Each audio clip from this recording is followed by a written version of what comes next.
What's up, everybody? I'm Dear Gamer. Welcome back to the channel. Today we're back with some more Tales of Verrryyy, and now you've completed the game. You're like, DJ, what is there left for me to do after I completed the game? And spoiler alert, there's a lot to do. So we're gonna talk about it in this video. This is gonna be my review of what I thought about the game, some things I love, some things I wish it could be improved, and my thoughts on the future aspect of Tales games.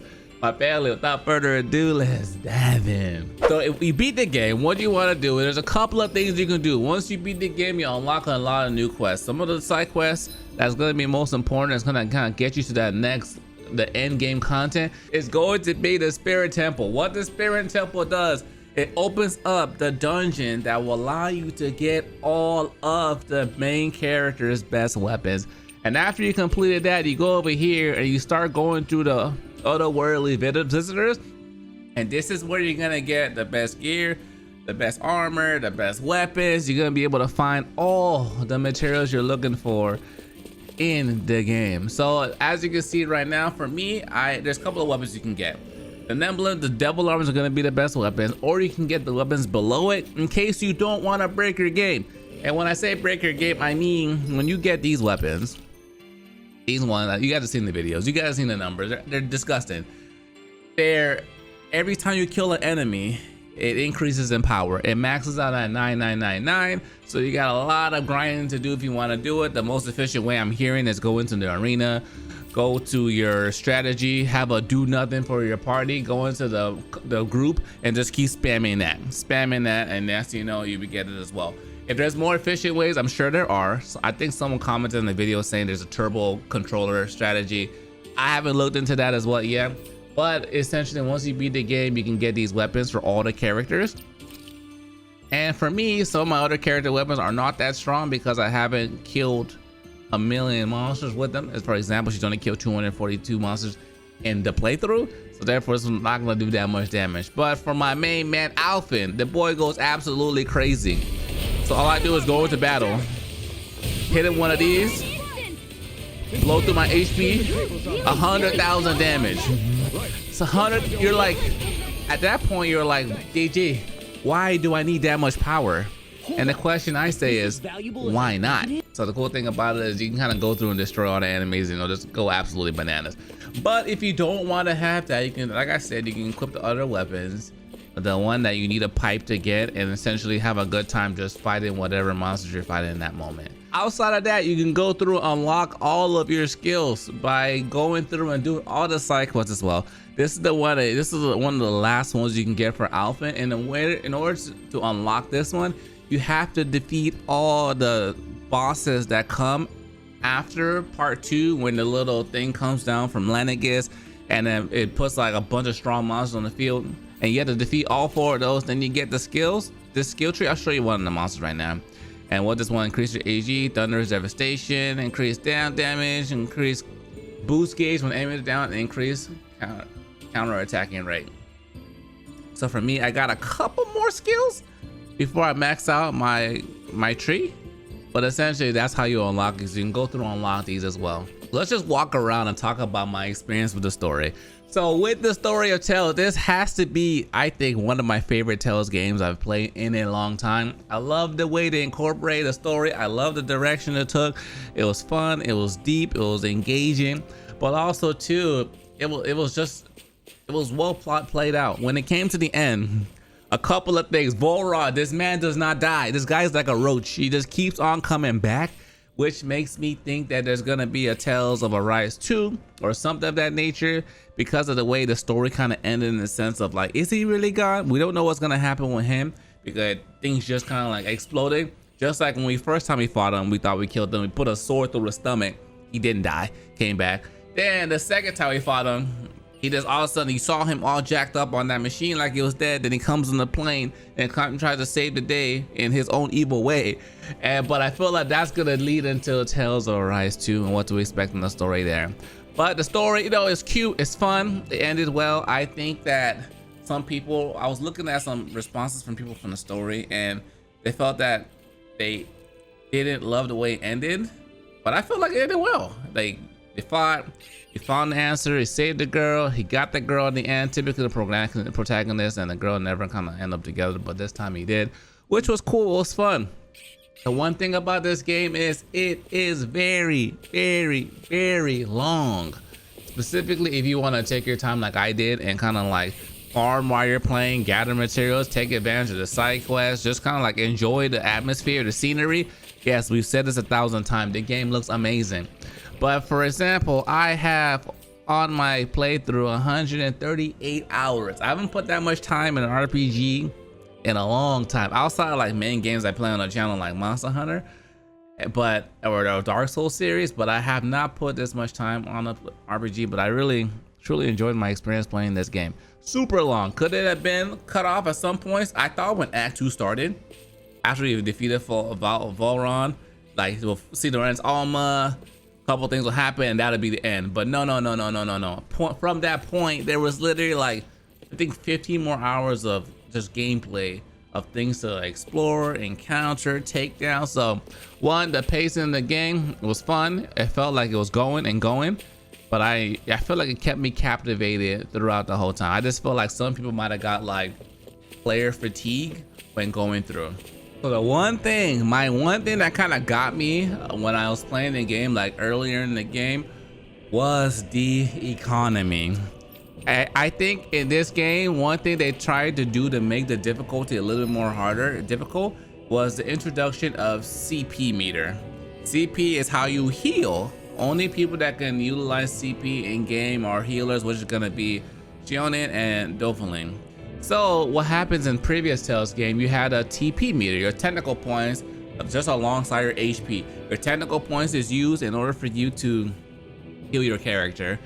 But in this game, they made it all tied to a pool of CP, and you can't start increasing your CP until later in the game. That's when you start fighting like the stronger monsters that give you the Astral Flower that increases it by 10 every single time. So that I felt that kind of made it a little more difficult to heal, and the only way to heal that is by getting orange gels, which only heal 30% of your CP. So if you heal 30% of 100, you're only healing 30. And at that point, earlier on in this game, the skill to heal kind of costs a good penny. Hold on, I got an equipment right now that kind of decreases her CP costs. But say I put this off and I look at some of the arts for her. Some of them cost a good amount of money. So first aid, 12, healing circle, 24. So essentially what you want to make sure you do is you want to make sure you have some healing orange gels in your inventory. Now the question is, getting orange gels earlier on, it was kind of difficult because there weren't that many in the game where you can find. You can only hold 15 items, so you couldn't like stockpile them anywhere or else they'll just go away. But also too, what was even more difficult was getting money. So to get money in the game, you don't get any from battle. You get to do it from doing quests and boss fights, those kind of things. So that's where you got majority of your money. So if it became kind of difficult to get money to get the heals, which made it, if you were playing in moderate or hard, made it a little bit more challenging in boss fights in order to kind of like overcome that hurdle. So I felt like the economy in the game could have definitely been, it was tweaked towards like to slow you down a little bit difficult. But I felt like that's the one thing in the game I felt like, wow. And just farming SP as well, I was like, wow, how am I gonna farm SP and money? And the way you farm money later on in the game is you go to this guy, you kill monsters, and you just go here, you sell. Yeah, sure, you can find little things that are like commodity you can sell, but you don't find that much. You go over here, farm monsters, go to materials, and you sell them. So that's the kind of way I got over the hurdle of money in order to buy the orange gels I needed. And also too, the orange gels are kind of expensive. 3,000 for orange gels when you couldn't find that many. That was a little bit like, okay, 9 G's. I'm in game, but I still don't got that much money. So that's the one thing, you just learn how to get good, how to save all of your stuff for the bosses, and just hang out near camps. Hang out near camps, be efficient with what you got, and that's kind of how I got through playing the game on moderate. Then halfway through, I switched to hard once I started getting some things down. So other things we want to talk about is the customization. The crate, the accessory was cool.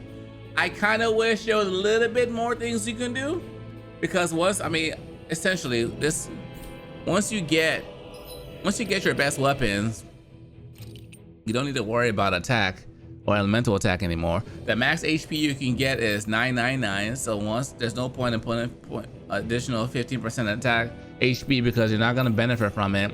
So as you start to go through and you're like, cool, what's going to be the ultimate build that you're going to make with your character? Start to identify, well, what am I going to use here? Maybe penetration, maybe more rares, maybe move faster in this battle so I could be like a ninja samurai. So that's where I felt like I wish there was a little bit more like option as far as like things we could have done when customizing our character. The transfer skill, the enhancing skill, I thought it was fine. It wasn't too tedious to make things. It wasn't too tedious to craft weapons. So I felt like that part was good. It wasn't annoying. The only thing I'll say, like I said in my guide video, don't sell your items because you don't sell your weapons because you're gonna need them to make them. This is what I was talking about, the Realm of Fire. You need an iron pipe, you make it. This is his best weapon outside of the weapons that you may get in the Devil Alarm weapons, essentially. So next thing I want to talk about other things to do when you start when you're done with the game. So I didn't even talk about it yet, but there's a chaos difficulty. The chaos difficulty, you get that by beating the game. But you have to do Dophalim's arena, his ultimate, to get the little emblem that allows you to carry some of your stuff over and get that difficulty. But you can start the game order and it's strong. The monsters are stronger. Even with your devil arms, I've seen some of the HP to some of the monsters. You can still clap them pretty good. But play a new character. So for me, I always play the sword swinger, the sword dancer in the melee builds of most of my games. But also too, trying to get used to some other characters as well. I recently picked up Rinwell because I was thinking about playing her on my chaos playthrough, and just starting to get used to some of the combos and things you can do in battle with the character. So one, she's really strong. You can use your attacks. Okay, well, everybody's dead here, but if you go to a different area, I'll just have them do nothing. How about that? We'll utilize this strategy right now. Don't do anything. So you can go in a battle and just start playing around different characters and having fun. It's replayability because every single character in the game plays differently. So by playing with a new character, you get a different experience. So here we are. The one. You can use all of her abilities. She's really strong now. So you can charge your abilities and you do it again, it makes it even stronger.